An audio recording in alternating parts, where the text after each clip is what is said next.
Say talk to your quote, come in. There you go.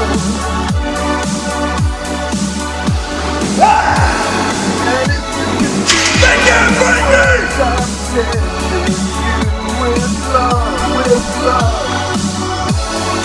you can feel the heart-struck miracle.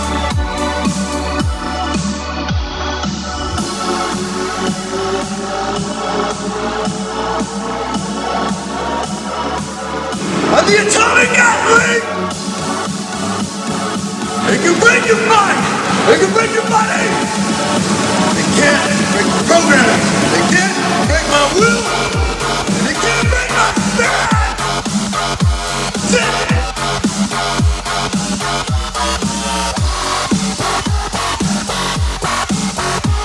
How do you think motherfuckers are gonna try to trick me?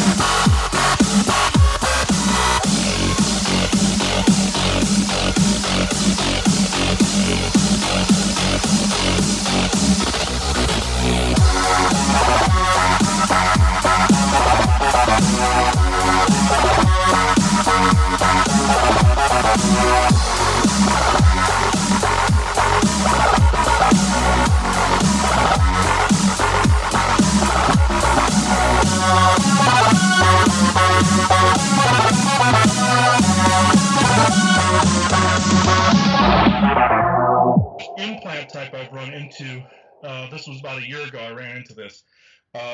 Joanna and I came out of the National Cathedral in Washington, D.C. and noticed that her foot was just killing her, you know, it was just excruciating. And on an etheric level, I found an implant that was physical, but it was out of our time sync. It was out of our time sync completely. It was what I called a foot spike. It was like a spike or a nail like that had been driven up through the foot. And I found out by entering the National Cathedral, we had agreed to a contract with the AI and the gray entities and the draconian entities. When we revoked that, all I had to do was pull, on an etheric level, pull these spikes out, and they were gone. I find these in people that have entered over what are called energy collectors. Monuments, churches, and temples have these. A lot of them, or big cathedrals that are very geometric in nature. Those are definitely energy collectors. And I didn't know anything about energy collectors until I stepped over one and had to experience what it was like to be afflicted by it. And then my guide said, yes, we set this up so that you would know how to tell people how to get rid of this by experiencing what it was to be afflicted by it. So by you know, maybe subconsciously or unconsciously on some level entering into this contract, it was really kind of for the good so that you could learn about this. And how to unbind from it. Yeah, you have to revoke it on all levels, like dimensional and etheric levels, in order to get rid of it. Because, see, by entering the door of the cathedral, I was agreeing to the contract on a geometric level. Like, the whole building itself was like a giant implant. Mm-hmm. And so, therefore, when I stepped out and then revoked it, all the health conditions that were forming from it disappeared. Huh, that's fascinating. You know, in nature, the human being, even if they haven't been told, or for sure any animals, if you see a rattlesnake and it starts rattling its rattler to you, and you get any more close to it, it's your fault if you get bit.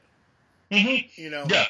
But it seems like it's almost the same things with these megalithic monuments and stuff, except that our ability to see the rattler has been removed from us. Exactly. You couldn't put it any better. And also, mimickers are the same way too. Mimicker demons are the same way. They have a rattle all their own. If in the middle of the night you hear, this is attributed to ghost activity for the most part. If you hear, like, say, somebody, like a relative or a friend talking in a hallway in the middle of the night or something like that, or you have a dream of a cell phone going off, or somebody laughing, or say, this is what happened to me and Joanna. We were at a friend's house, and I had a partial dream. I was kind of in and out of it, where I thought my cell phone had gone off. And then, at the same time, I saw Joanna next to me laughing. And I looked over, I said, why did you start laughing? She goes, I didn't. What was happening was the cell phone going off in the dream state was the rattle. And the demon was laughing because it was right next to me the whole time. It was physically there. It was just that it couldn't maintain the form that it was mimicking. So it would jump and mimic these different aspects, like a cell phone going off, or a person laughing. Now the same is with these megaliths, or these temples, or these cathedrals. That's the rattle. People aren't seeing this. Mm-hmm. And Joanna and I have been trying to inform people that these things are going on. Take notice. You will feel this if you're sensitive to the energy. The majority of these things I've noticed are obelisks that are keeping the energy in like a third density vibration on battlefields, historic sites. We went to Jamestown, saw Jamestown, Williamsburg, saw one of these spikes. Yeah. Mm-hmm. And you could feel it from there. Boston, we went to the Franklin grave site, and that's the first time I ever felt this. I touched this, and my energy level just dropped through the floor. Wow.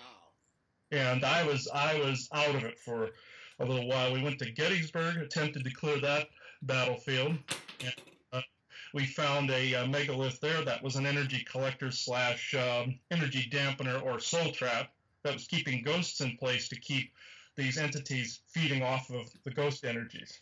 And it was pretty ugly, but the energy was pretty ugly. We managed to fix a few things, but we've noticed that the galactics have been telling us, or the guides have been telling us, that when we go through these heavy areas, they declare the area neutral. And what they mean by that is, then per their galactic laws, they can step in, and if there's any hostile entities there, they can send them to a corner while they sort everything out. Some of these negative entities like to call it the old neutrality trick. And my guide Simeon said, go through an area, declare it neutral, then we can step in and start to correct things. Mm. That's fascinating. So by you declaring with a soul declaration or something like this, that you're going to have it be neutral, you are then able to be aided by the guides? Mm-hmm. Yeah, because then if a human down here on the Earth, grounded here on the Earth, declares an area neutral using their galactic rulebook, then the rest of the galactic council out there goes, oh, okay, somebody did this. We have a loophole now to go in and fix this. And that's a little trick that they taught me when we went to Salem, Massachusetts, last Halloween. Not this previous one, the previous one before that. We went to Salem. And what was really strange about there was I noticed my psychic ability started to get more and more dampened the closer we got. And we went into a restaurant in downtown Salem, sat down, and all of a sudden my psychic abilities cleared, and I noticed on a different density wavelength there were ETs everywhere. They were all over the place. And one of them that was there that just identified himself as Max came up to me and said, this is an actual neutral zone where all beings are allowed to coexist. If one screws up, they get their butt whooped. But no demons are allowed to feed off people. It's a genuine neutral zone. And their hope is that the entire planet becomes that, because then it's under the galactic purview. But they said there are these neutral zones scattered across the face of the planet. And Salem happened to be one of the first ones that was established. And after all the really grotesque history that had happened there, they figured that was a good starting place to have a neutral zone. And it was you could tell there were bad entities there and good entities there, but nobody bothered you. Nothing bothered you. And if anything did, there were guards around there that whooped its butt, basically. If there was a demon there that screwed up, But on the flip side, I wasn't allowed to do anything either. I wasn't allowed to do clearings. I wasn't allowed to disrupt the energy field or auric field of anybody else. Okay, so you couldn't help anybody at that restaurant, so to speak. No, because they didn't need help because they were within this neutral zone that was enforced by all these other galactic beings that were there, all these guards. Now, there are safe zones, too, that demons and such are not allowed in. Like Prescott is considered this because of the high quartz count that's here. It's incredibly high in quartz, copper, all this. It's basically like a giant piece of organite here. And demons burn up if they try to come into this zone. And I've noticed like copper? They do not like copper? Well, if you combine these elements in a certain alchemy, they can't come near it. They're allergic to it, heavily allergic to it, and it's too high of a density here for them. Humans can handle it. Demonic and low density entities cannot handle it here. You know, that's fascinating, and I've got these.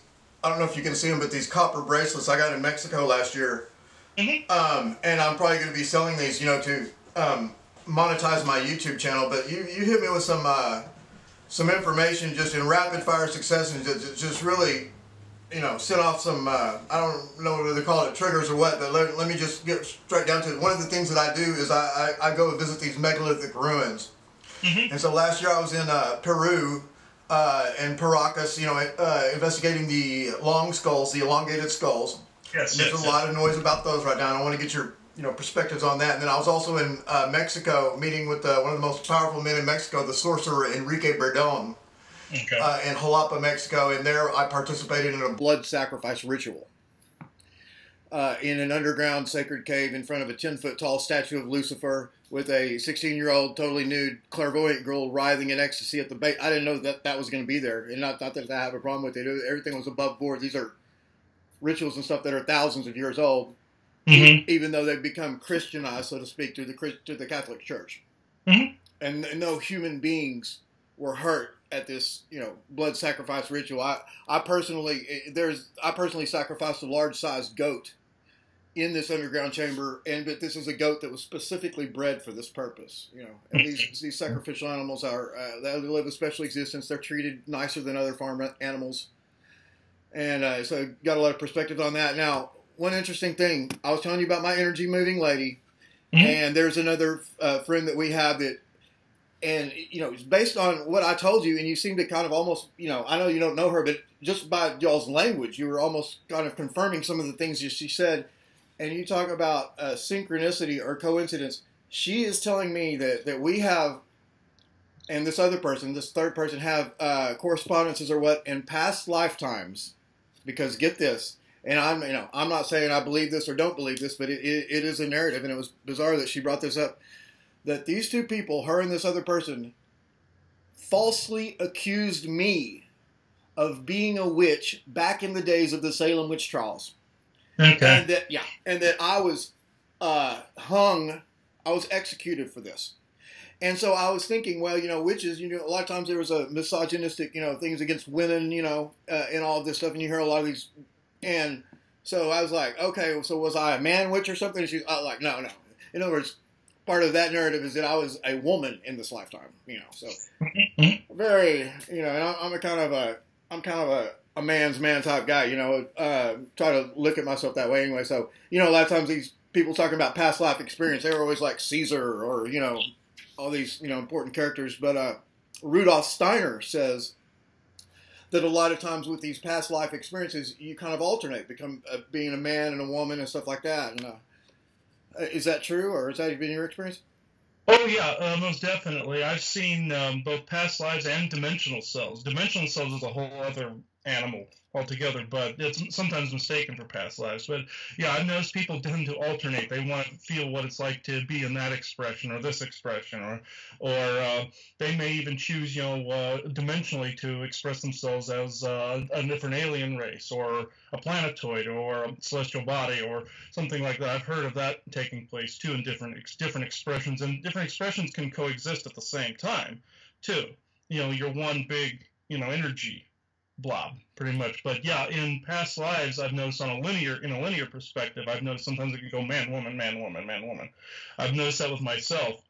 I've had several female lifetimes, and I've had several male lifetimes. And so with dementia, it's not unheard of. Yeah, it's not unheard of at all. Yeah. Okay, fascinating. And have you heard of Rudolf Steiner before?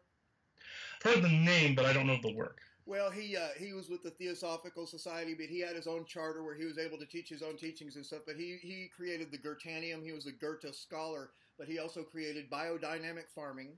He created a school system that's still in existence today, and it's called the Waldorf school system. Okay. He also did school systems for retarded people, and then he also came up with a sacred type of dance called Eurythmy, and the band from England, the Eurythmics, gets their name from Eurythmy. Okay, so, that's interesting. Yeah, he had a big impact, and he was also a Christian, a mystic Christian. And I'm neither here nor there with that. I personally am not a Christian, but everybody on my show knows it is like at least sociologically or politically or through affiliations. I myself would consider pro-Christian. So. And it's fascinating because, regardless of beliefs and stuff like that, on some level, I'm definitely doing the Lord's work. And belief is not required. You know what I mean? They say the Lord works in mysterious ways. That's true. Oh, that's most definitely true. We say the everything energy or source. So that's what we call God pretty much. But yeah, I see it like this. Some people have claimed to channel God and channel Jesus and all this, and I do a lot of channelings as well. And I've channeled even the everything energy. Most of the time, the source energy doesn't go through voice. It's more through circumstance or sign or like some kind of synchronicity that locks in place. Just one thing into another. That's how source usually operates. And with me, I'm not affiliated with any religion either, especially after finding out all the stuff that I've found out. I don't touch Christianity with a 10-foot pole. Yeah, me neither. I mean, I know, and the thing is, I'll go ahead and tell you this: I am in a secret society, and it is the most illustrious and powerful secret society in the world. It's called the OTO, and I'm not saying that my beliefs are completely aligned with that, but I know the royal secret or whatever, and it's it hasn't been transmitted to me through initiation or whatever. But basically, what most Christians don't realize is that the people that they consider Satanists, that are getting around in black robes, laugh at the idea of Satan. They don't believe in Satan, and but what's fascinating, they're worshiping the same entity. Yeah. We call him Iyal de Boath. The Christians call him Jehovah. God the Father, and it's the pretender God. The one that is very arrogant and believes that, and actually did create the solar system. If we listen to the Sophianic narrative as put forth by not the fake Gnostics, but the real Gnostics, and John Lamb Lash. Have you heard of John Lamb Lash? No. Okay. Well, anyway, I wanted to ask you that real quick. But so what has been your experience with Bigfoot? Oh, this is actually very interesting. Several years ago, I was actually curious about Sasquatch and Bigfoot, and I didn't know who they were affiliated with, what race they were affiliated with. I just knew of their existence. And I put a telepathic message out there during one of my channelings. I said, I want to know about Bigfoot, who they are, and I feel a connection to them. I would like to know who you are if you can hear me out there. And took a couple of weeks, and my guide Simeon came to me and said that when I'll wait till you're back. Well, yeah, let me tell you, I'm taping this with third-party software coming through my laptop, but I'm also taping it with this DSLR camera, and it kind of turns itself off every 10 minutes. So if you ever see me get up, I mean, it's just I can still hear you. I'm just turning the camera back on. Okay. Well, I'll just start again. Yeah, when I put that telepathic message out there, it took a couple of weeks actually to get a response, a genuine response. And my guide Simeon came to me and said somebody was wanting to communicate with me. And I said, well, whom? And he says, take a look. And I looked with my third eye, and it was this being was a very large black Sasquatch being.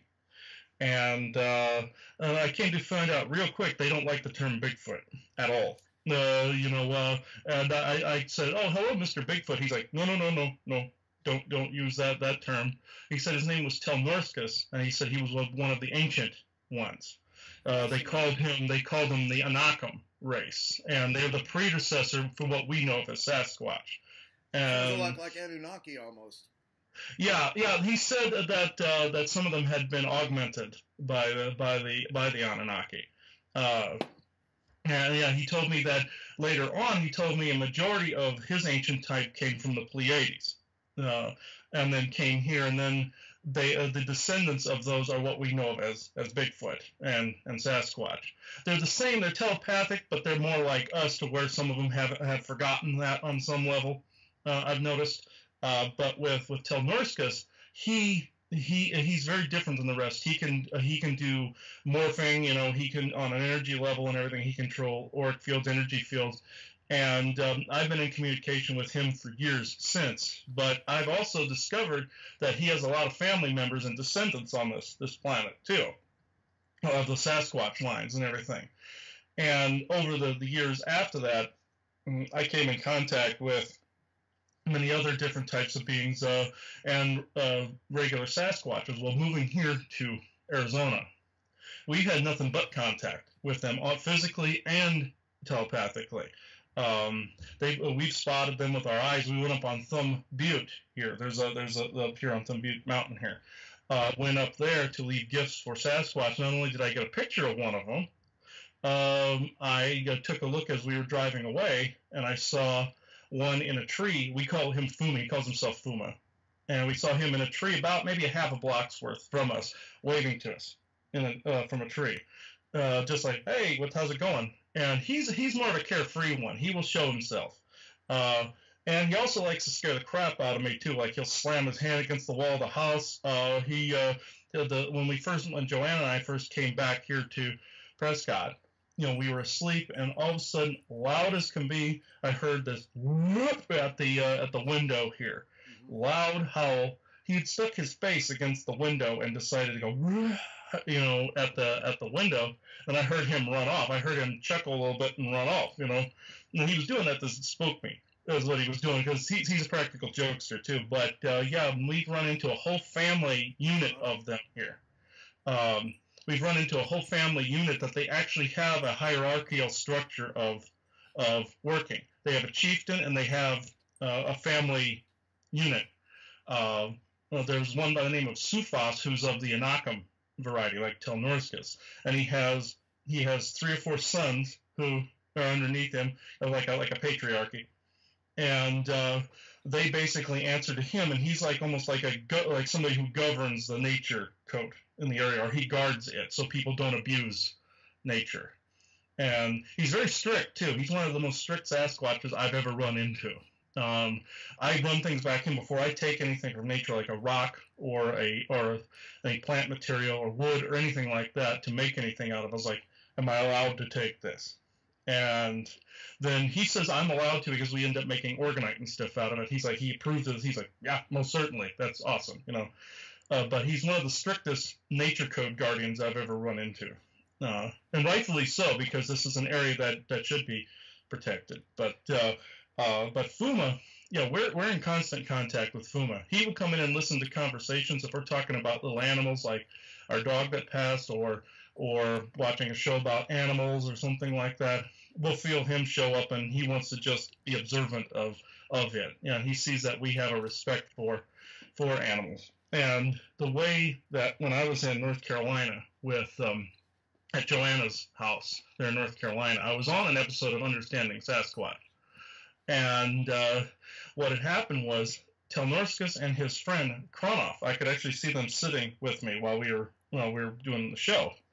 And there was this caterpillar that walked over my foot, underneath the table. I was sitting out on a porch. And I went to scoop this up and put it out of the way. I didn't want to squish it, so I moved it out of the way. And this actually impressed the two that were sitting there. They said, humans generally don't do this. They said this was a shift that they weren't expecting.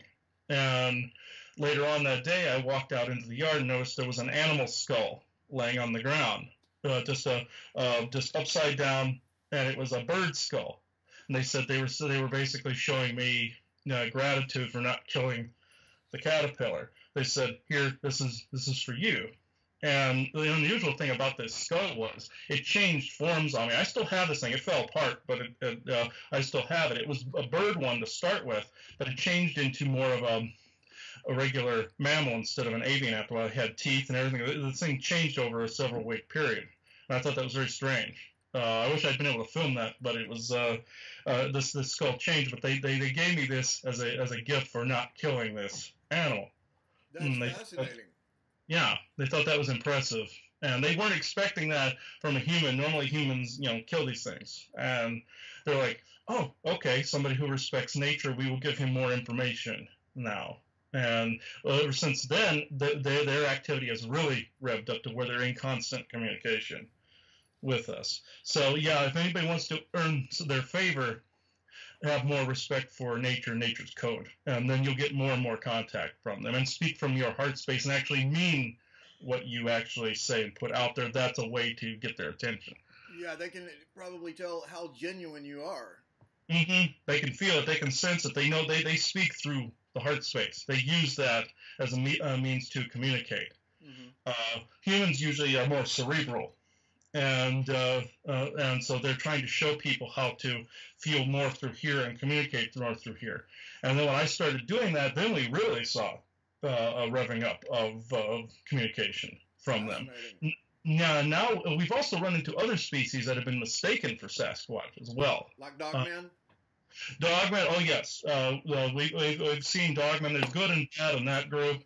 I've been in telepathic communication with a group of dogmen that are very advanced, that are very much like the Anakim group. They're a very ancient species, like how Anubis would be. They're more regal looking, and they call themselves the Antiqua. Well, they have some. They told me that they genetically created what we know of as werewolves and or dogmen, and they're more primal. Some of them are more primal, more caveman-like, and not as advanced spiritually or technologically like the Antiqua are.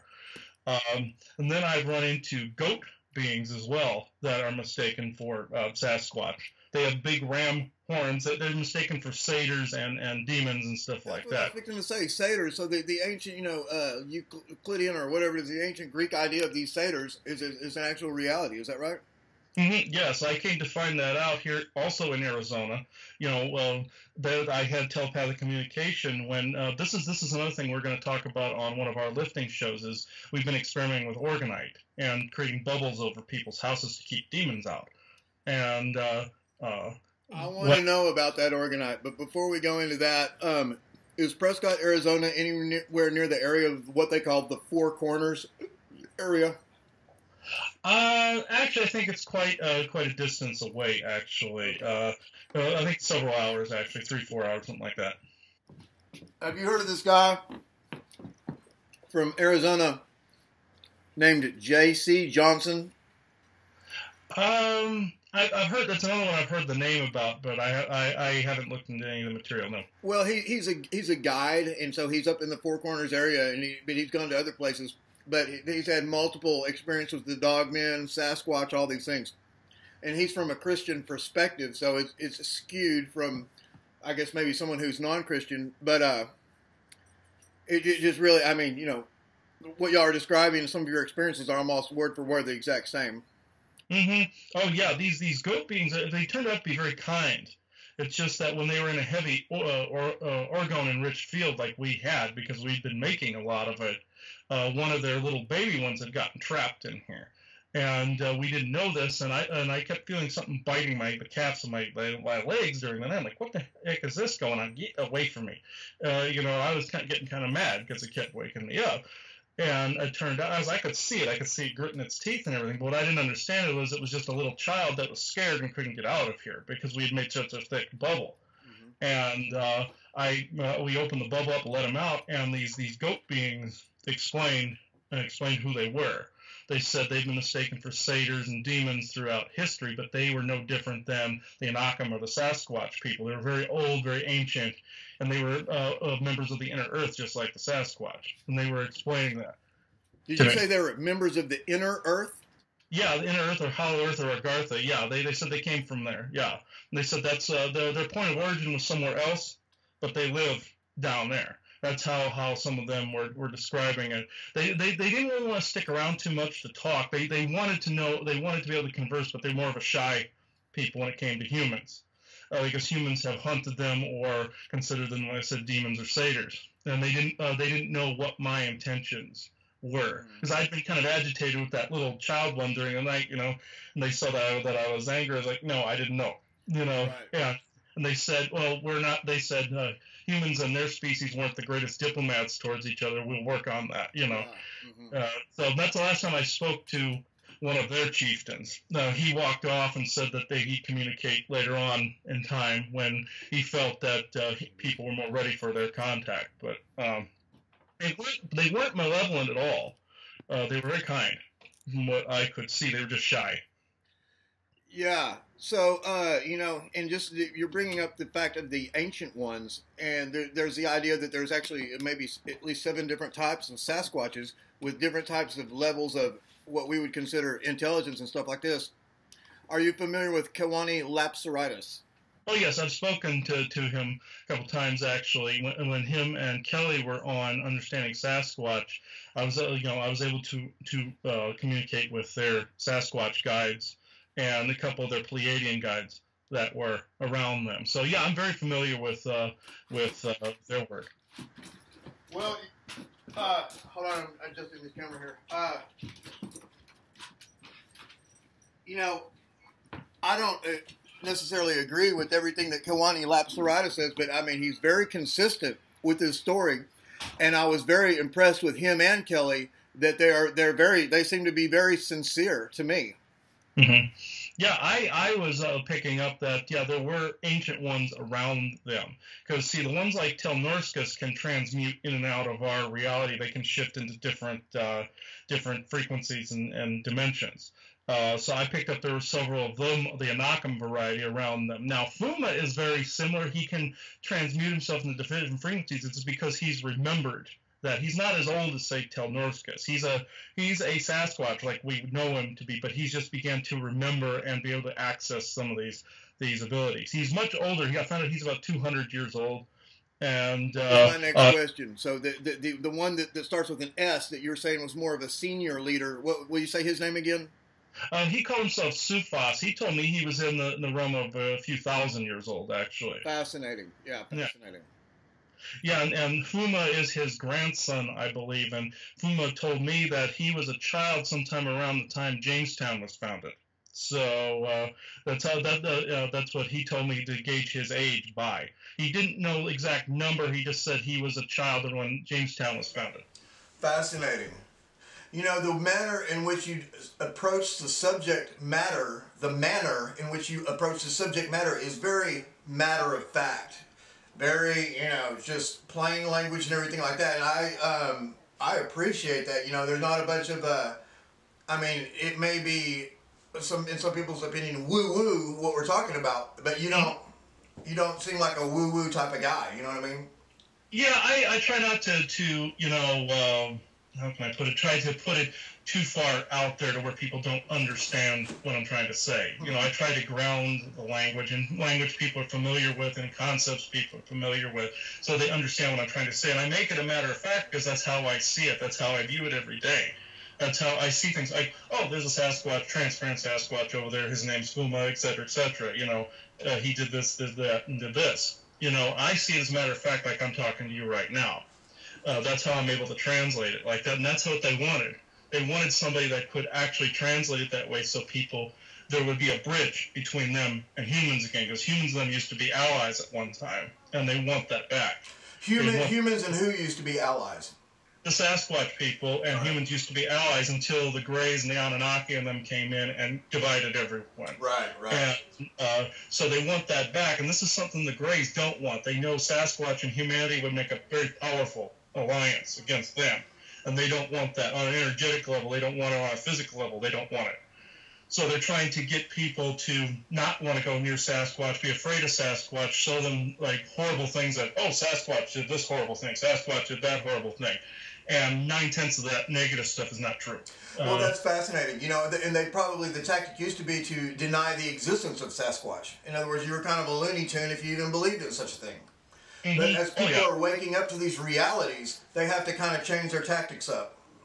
Oh yeah, the Greys tend to have the same bag of tricks, and they've had it for decades, centuries. They seem, because they're essentially part computer, so they use the same programming over and over again. They're cybernetics, so they use they like, oh yeah, we're just going to keep doing this that's been working for centuries. It's worked. It doesn't work. People that are becoming aware are seeing this bag of tricks, and it's not working. Yeah, no, you're right, because they say some things have changed, and I would like you, not right now, but maybe to contemplate this, and afterwards, something you might want to ask your guides.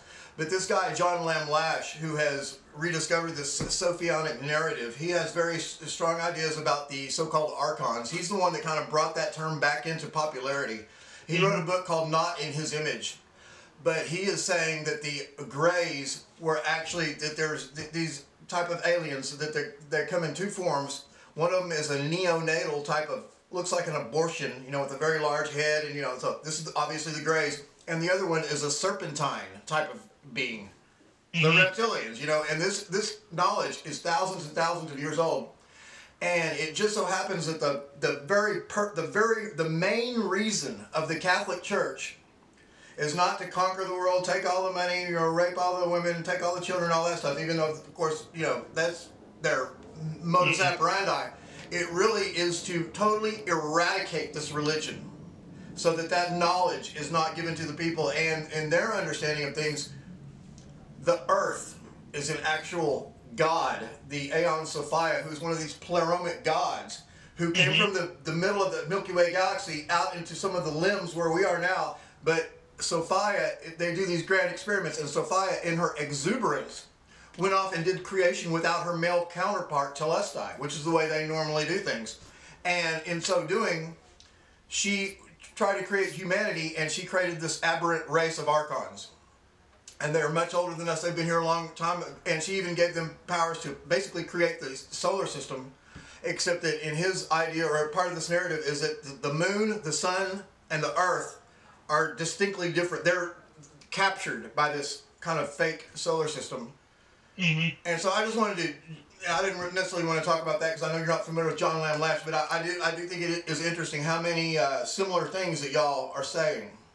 Yeah, we found out the galactic history of what we know of as the spheres, or the sphere beings, or the harvesters, which is essentially the Greys, or the Anunnaki. They actually came from a parallel universe that was dying. Their light was dying out. And they entered in somewhere around Orion. That's why they're considered Orion Greys. They entered in, and one after another, they were systematically conquering and harvesting worlds. And eventually all these worlds rose up against them, captured their world of Nibiru, and locked it in a time lock. And just a void.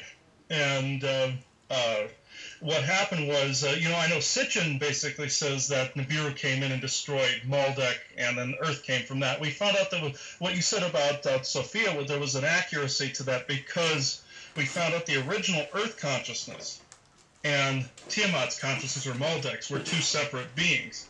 And Sophia was the name of the original Gaia for Earth. And she vacated Earth when Tiamat exploded, split into two personalities. One came here, and one went off towards Orion, I found out. The split of the personalities. So there's a synchronicity here. Yeah, there really is. The one thing that I would say is a stark difference is that in the Sophionic narrative, she didn't leave, she went to sleep.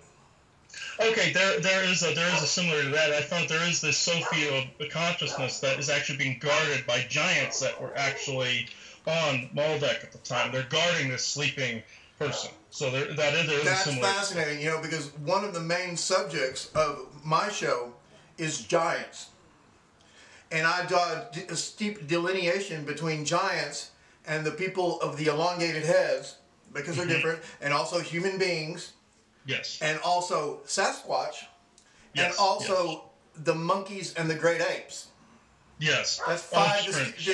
Yeah. But they're similar. There are similarities between all of these. There's similarities, yeah. I've noticed people like to screw up the Anunnaki, elongated skulls, and giants all the time. They like to screw these two groups up constantly. Giants, I found out, came from Maldek. That was their original home. And when the Anunnaki came in here, they started taking some of the genetic material and creating servants and slaves and stuff like that out of that existing genetic material. They liked the big, bulky giants because they couldn't do that physical labor. They're lanky and spindly. They can't do the physical labor. They're sickly looking. They can do mental stuff, but they can't do physical. So when they wanted the gold and they wanted the energy from that, they took some of these giants and created rotted slaves out of them. They put AI parts in them and started using them as slaves, from what I found out. Like they would put these rods in the back of the head to control behavior, very much like these etheric implants and some of these implants today. Very similar. I've encountered entities that have these rods in the back of the brain. Like some Draco reptilians, I found this. A lot of Draco reptilians, actually. I've been finding these AI augmented parts in the back of the head. I've been seeing these Orion Greys with like this half mask deal that looks like the Terminator. I've seen these guys, they've completely given themselves over to computers at the moment. Yeah, and that's a whole nother, the AI, the sentient, computers or whatever, but also the sentient oil. Yes. Is the black goo. And this is something I've had several episodes about. And one of the most interesting things I found out about the black goo, aside the fact that, England fought with, on the Falklands War, was fighting against Argentina for control of this black goo, and, the scientists that died during the process of that and everything. But what, on the basis of the understanding that I came up with my own theory or statement of way of looking at it, that the black goo is actually the original internet. Yeah, and it's basically what we call the harvester goo, because it's essentially a collection of nanotechnology that's culminated into this goop. And we found out that these were actually beings that melted into this form. That some of these other Anunnaki forms we found out. They will melt if they don't get an energy source. They will literally compile down into this goop, and whatever they've harvested will also compile down into this goop. And it forms like this crude oil form after a while. And whatever they've harvested and whatever consciousness is in there is culminated into this goo. And I've encountered this goo before. I had an attack from a gray that tried to put this down my esophagus. But physically, this actually took place about a year or so ago. And this is like hot lava being dumped down you. And my guide Semyon bailed me out of this. I woke up to this gray with his hand around my throat, trying to telepathically put this stuff in me. And it burned like you wouldn't believe. It was like beyond hot. And I couldn't get enough water down me. And Semyon bailed me out of this and said, we didn't know that he was around you until he manifested, until he appeared. Right. So anybody that wants to take on these grays, I advise do not do this. They're stronger than they look, and they are big. This guy was like 8 feet tall, and big, bulbous, almost like a butt head, and he had giant black eyes, and he looks spindly and gangly. But I did grab a hold of his arm, and they are super strong. I figured, he's sickly, I can just beat the crap out of him. No, he could tear you in half. That's how strong these guys are. They use their brain, and they basically move their limbs around this way, with this giant brain of theirs. Even though they're sickly, they are strong. It's just they wouldn't be able to do physical labor like a giant or a human would. But they can temporarily use that strength. The majority of the strength is in their brain. So if you lock eyes with them, you're paralyzed. But it's a pain in the butt to try to get out of it, but you can do it. Wow, that's so fascinating. Christopher, I told you that I consider myself an expert on the Ghost Light Road phenomenon of East Texas, which has so many different names all over the earth. Spook lights, glowing orbs, plasma balls. Ghost lights in Texas and stuff like this is one of the most documented paranormal phenomenon in the world. Yes. And it's so cross-pollinated. In other words, it's the only paranormal phenomenon that is known to exist with every other paranormal phenomenon somehow. Mm-hmm. Well, the 4 investigations I've done at Ghost Light Road, they started being so intense. The last 2, I've taken professional video equipment down there. And let me tell you, on the 3rd investigation, I took a DSLR down there, 1080p, with a special 400 millimeter telephoto lens with special low light capabilities. And I am the only, and I don't think that I'm the only person in the world that has done this, but I'm the only person in the world that I know of that has done this. And I kind of wanted to share this with you before the show, but hopefully we'll be speaking again and I'll share this information with you. But I have personally video filmed the entities within the crafts. Okay. What I saw before you even turned that on, it was going side to side. It was going... Nancy, there must be something. Okay, how close is it? Nancy. Oh my God, Nancy. What? Do you realize... No, hold on. How close are we going to let it get? Nancy, it's... Okay, wait. Is it 50 feet away? I think it's more than that. Huh? I think it's more than that still. Okay. Here we go.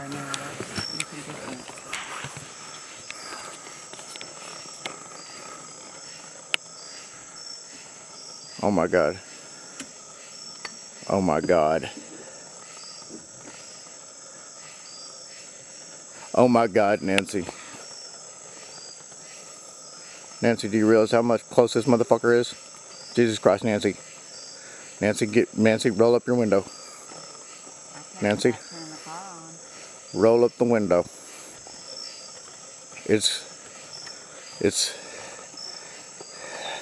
Baby, it's putting a light on us. Okay. Nancy, how close are we gonna let it get? No, it could. Roll up the windows, roll up the goddamn windows. Turn on the engine. Oh, the car won't start, will it? I haven't tried to start it yet. Okay, no, don't start it yet. Turn off the lights. It could be headlights. Is it okay. Headlights? Okay. I'm turning it back on. Okay. I'm changing this stuff. Okay, I mean, there's something inside of it.